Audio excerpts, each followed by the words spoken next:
In this episode of Same Page, we're going to talk about the importance of having common interests. Stay tuned.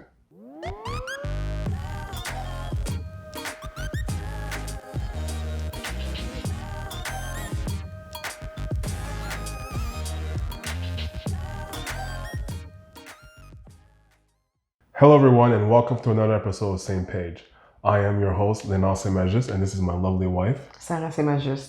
In this episode, we're going to talk about the importance of having common interests in a relationship. And I can't stress on this point enough because as much as you want to value your differences, but I think it's those common interests that really creates that bond initially in the relationship. I know one thing when I first met Sarah, the thing that really drew me to her was obviously the fact that we had a common background as far as nationality, but also the fact that she was into fitness, she loved sports, and then a couple of years afterwards, found out that we have a common interest in real estate. Mm-hmm. So having those common interests really definitely attracted me to Sarah and drew me closer to her. And then we definitely based our activities on that and grew a friendship, and then eventually,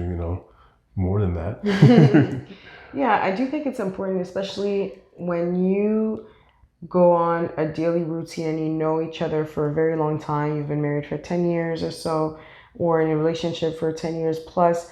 Sometimes you each develop like your own routine and your own interest in different things, right? As you get older and grow, whether you're each interested in your work a lot, mm-hmm. and you may even have different groups of friends, which obviously that happens.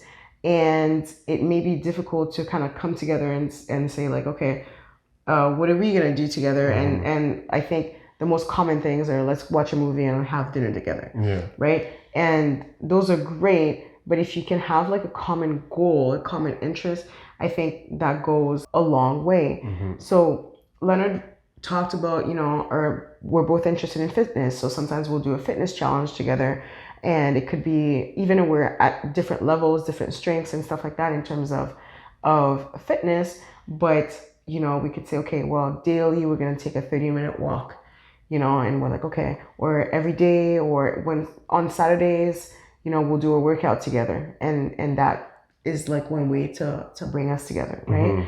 Mm-hmm. In terms of real estate, I think we got lucky a little bit, yeah. Where, we both enjoy certain projects, we both enjoy and also see the value in real estate investing. So as much as it can get tough, but we're both in it. And I understand that's not the case for every couple, but I do think that sometimes there may be an opportunity in the business, whether it's real estate investing or if it's another business, mm-hmm. to each have some kind of part of it. So for example, in real estate, it could be, one person is really interested in like the numbers and acquiring the properties, building relationships and all of that.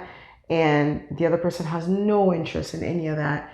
But maybe in the renovations, during the renovation process, one person can be more skilled and also more interested in I guess, choosing the material, the interior design of what it's going to look like. So that could be one way to involve the person in the process. Mm-hmm. Sometimes when, one person will acquire the property and the other person will manage it in terms of more the tenants. I know definitely sometimes I don't want to deal with tenants, and Leonard does that part, mm-hmm. A little bit more, and I kind of deal with the finances. So there are ways sometimes for each person to be involved in the same project, but in different ways. Mm-hmm. And in business too, right? Depending on the business, there might be one maybe very small aspect, but at least it keeps the person interested in what each other are doing. And so that it's not like two completely separate worlds. Mm-hmm. One thing actually we've done today, yes. is that we listened to a podcast together.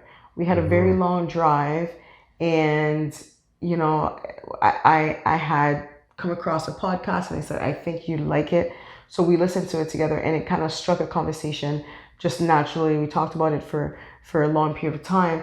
So there are little things in the daily life where you can maybe find that you like in common. It doesn't have to be like a huge project, but it is very important to have those interests so that you can actually have something to talk about and like the other person is not bored Exactly. and pretending to listen, right? So Yeah, and so Sarah brought a lot of good points there, like especially with the mundane of the routine, and it's very easy when it comes to having those big activities. Like for example, for us when we first started dating, we have a love for travel, so we went we did a lot of trips together, but that's something that happens, depending on your budget and depending on your lifestyle. That can happen maybe once or twice a year if you're lucky, right? Depending on which stage you are in your relationship and whatnot.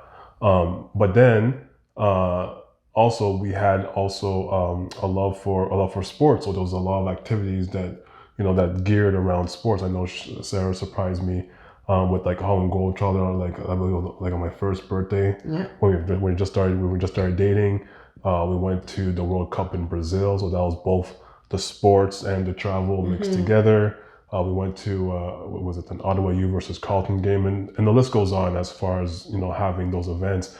But those are kind of like few and far between, and you need to find those activities that you can do on a more regular basis to stay connected and to continue to deepen your friendship. Yes, and I think you mentioned a lot of bigger activities like the travel and the sporting events. It could be like a concert. You vibe over certain type of music, and those are all great. But I think something that you could do almost daily and talk about daily and do daily together. I think that's the most important thing, because like Leonard mentioned, those events are few and far in between, and depending on your budget, you may not want to spend $100 on an event every weekend, right? So definitely choosing something that's budget friendly and that you could do maybe not daily, but almost, several times a week. Even sometimes, I mean, this is not necessarily sometimes cooking together, right? Absolutely. Maybe you both don't necessarily like cooking, but somebody can chop the vegetables, and then somebody else has the recipe, and you guys throw it together, and then you guys have a meal together. So there are many examples of those, but I think every person is so different that just simply having one thing that you decide, because you do have to decide to do it together. Sometimes life gets so busy that even if you can do it together, you don't do it together because everybody's tired or whatnot. You really have to choose to engage in an activity together, to stay connected, to bond, to talk about anything. And I think that eventually creates the bond that keeps you together longer. Exactly. So please share with us what your common interests are in your relationships. And then also don't forget to like and subscribe this channel. And as always, don't forget to Live your truth.